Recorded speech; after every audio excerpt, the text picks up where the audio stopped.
Hi guys, something different for you today.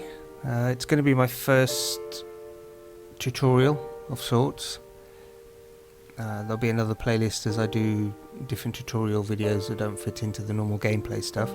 And we're going to be looking at Movie Maker, why I'm still using Movie Maker, and how to fix one of the problems that a lot of people get with it, which is in relation to getting out of memory errors when trying to kind of process your videos.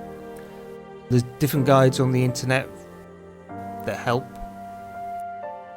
with some of it, but I came across something that I was just thinking about the other day, and it was in relation to using the large address aware fix for games like Fallout 3, Oblivion, which basically enables those game exes to utilize more memory, which is especially important when you're like modding games, and so you're like giving the game access to like a lot more memory intensive things like high texture packs, that kind of stuff. And then I thought, okay, well I wonder if I could do the same thing to my Movie Maker exe, and it turns out that I could. So I'm going to talk you through that process. There's the little text box here in the middle,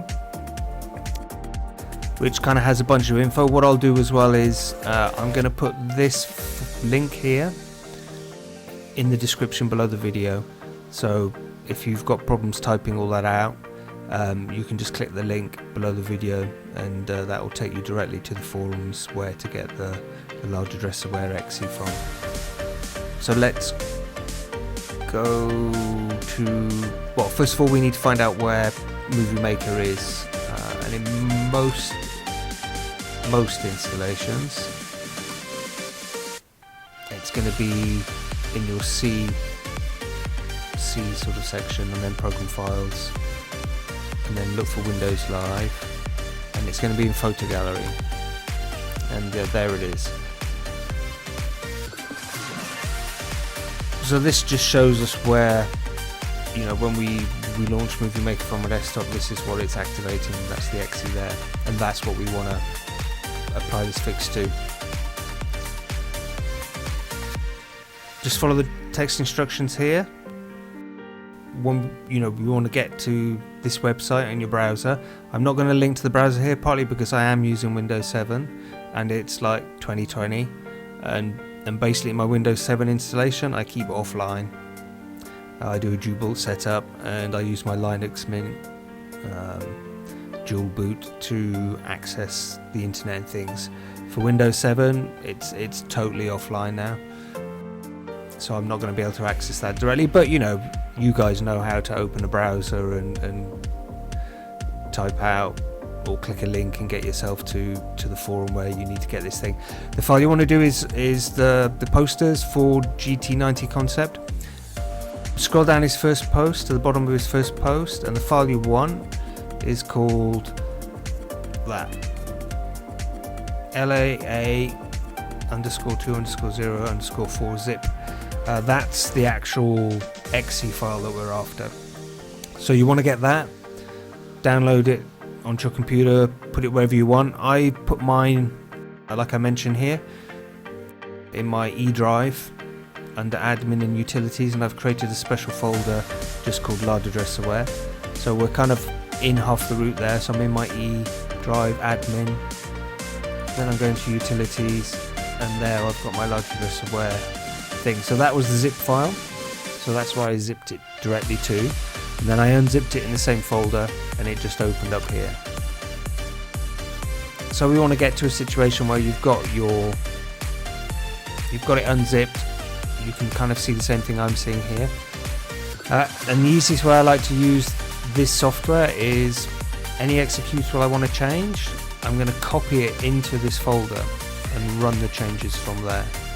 So in the case of Movie Maker, I'm going to right click on it, copy and paste it over here. The next step is quite easy. I'm going to run this as an administrator, so I'm going to right click on it and then click the Run as Administrator button here. It will do this automatically for me because I'm already in my administrator account. If you're in like a non-administrator account. At this point you might have to put in your administrator account password. It just depends. For me, I just simply have to click yes, and it's gonna like run the executable, which is over here. I'll drag him here. Very, very easy to use. We simply select our executable by clicking this browse box. Now, this is why I drag them here, because it automatically by default opens into that same folder, so I don't have to go searching for the exe I want to change. I'm now going to select the movie maker. I'm going to click open. Keep this box ticked. You know, we want that to be applied, so we're going to keep that ticked, and then we're going to go save, and that's it basically. So that has been saved. So we now close out of the executable for the large address aware. It will put a setting save here. Just leave that, yeah, that's not what we're too interested in. So what we are going to do now is we're going to copy this back. So this has been modified. We can see here this has been modified today, 2020. Our original file here is from 2015. So what I do generally when I'm doing these kind of changes, I want to make sure that I don't lose track of what is what. So I rename original XEs, usually like this. I go orig, which is short for original. You can type in original. You can maybe call it Movie Maker 1, you know, whatever. The important thing is to actually rename it. That will now mean that won't be run and it won't be recognized when we click the Movie Maker icon here. So what I am going to do now is we're going to cut. So cut rather than copy. We're going to cut this back into our folder here. Yeah. So now that has been our Movie Maker exe. It's been given the large address aware change, and we've now put that one back in the original folder, changed the name of the original, so we know what that is now. Like if for some reason there's any kind of problem with the Movie Maker and the changes we've made, that's basically our backup of the original exe file that we can kind of delete the orig from, delete that one, and then we're back to where we were before. But now this is now our new one, and that's really all this entails. It's a very, very simple thing. What I will do now is we will run this. We will use the shortcut on the desktop, and it will launch this new Movie Maker version. Now the reason for all this was basically, if you go over here into where I've got Windows Task Manager open, it was all about the free memory here. Like many times when you're doing projects in Movie Maker, the amount of free memory here would get pretty small. Quite often I would see myself down to, instead of where it says 10,000 megabytes here, I'll be down to 1,000 megabytes. And as the exe usage went up, that's when you would get the out of memory errors, or possibly it would render the whole video, but at a certain point you would lose the picture, so you would just get a blank screen, and it would carry on with the audio, but you would just, you know, the actual graphical component would be lost. So let's do a test. My recordings are here. I'm going to go over here.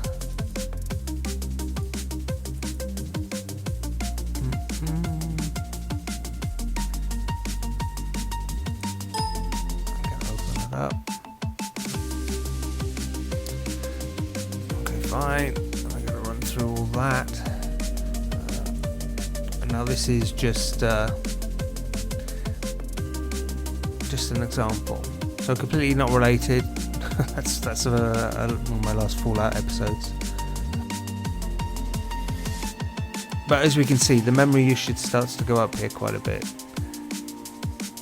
And generally what I found is once that hit about 4 gigabytes or thereabouts, that was when you started to have the issues, and that was when often the free memory here would be like, you know, down in the 1,000 area or lower. So I'll put that at the front. we want to have a quick look at our running processes. There are other tips, like one of them is when you render your video. I think the default setting is somewhere in the middle like that.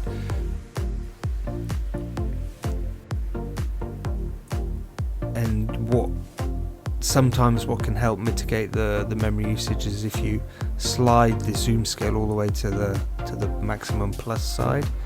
That would reduce the amount of memory usage it would take.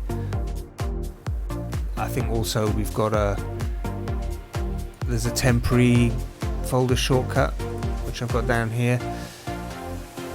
This fills up over time with all your previous Movie Maker kind of like work, and that can also have an effect, so it's good to have a shortcut to that temporary folder. That will be in the profile you're using, app data, local and temp, and wherever you find these kind of video files from your previous work, delete that from time to time. Just delete the whole folder. It's nothing that needs to be kept, and that can help too. But I mean, there's a lot of point in rendering this. I suppose there could be. So let's go and save. Let's go and make it high definition. And I'm going to make it that. Yeah, and we'll just call it that. That's fine. And we'll just start the process. And we'll see what Movie Maker uses. You can also go into the Performance tab here.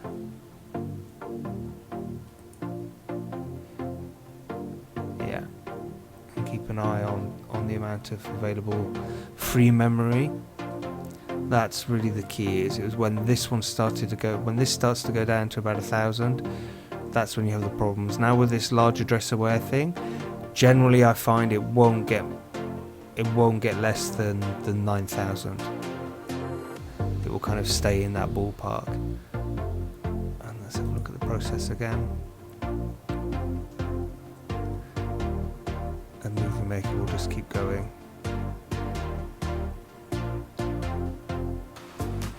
Yeah. No problem at all.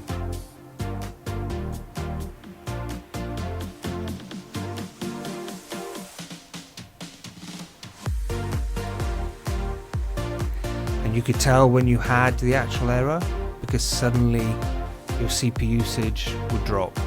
I mean, it might seem like it was still running, but suddenly you would see the CPU usage go back down to 1 or 0, and that would tell you that, you know, it had finished going. Like at the moment now, it's really crunching this stuff. I've put it on a max setting, so it's really going for it. But you know, it's going to take ages to render, so we won't end up going through all of it. But the main thing to note is the amount of memory that it's actually now using compared to what it could use before, and how that ties in to the free memory left on your system, and causing the out of memory errors or the blank screen on your recordings. So since I've done this, I haven't had those problems at all. I mean, I use the other tips too. I stretch this. I use the zoom function to the maximum plus side. I clean out the temporary folders from time to time. But I've had no troubles at all, even at like HD quality, you know, 1080p. There hasn't been a problem at all, like I used to get, you know, reasonably often doing my videos. So I think that's probably it. I mean, I hope this has been useful to you guys. Yeah, it's just a little tip I just came across, and I'll, you know, at some point I'll get around to doing some modding videos and that kind of thing. So I know that can be quite useful to people, and as a fan of modding my games, it's probably good to share that knowledge. But this will be my first tutorial just on using crummy old Windows Movie Maker. Why I'm still using it is because it's like really easy to use, it's functional. I'm still using Windows 7 and a lot of the newer software. You know, I've looked at other options,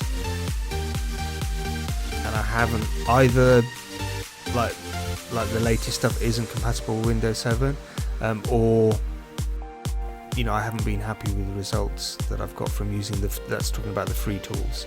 Obviously you can go Sony Vegas or Adobe Premiere and all that kind of stuff, but I'm just doing this on a shoestring and a budget, and I'm not super serious about it, so I'm just trying to make do with the tools I've got and get the best out of them. And this little tip has basically breathed new life into Windows Movie Maker for me. Yeah, I just don't have the out of memory error problems anymore now I made the executable large address aware. So I will put the link down below, so check that, go to the forums, have a read through the forum description that the original poster put up there, get the right tool, have a go at turning your executable, your Windows Movie Maker executable into large address aware, and hopefully, along with the other tips that are out there already, this will actually make Windows Movie Maker viable for a little, a good while to come. So that's it. Just a very short, sweet one. Take care, guys. Stay safe, and I'll see you in the next Let's Play video I'm doing. Bye for now.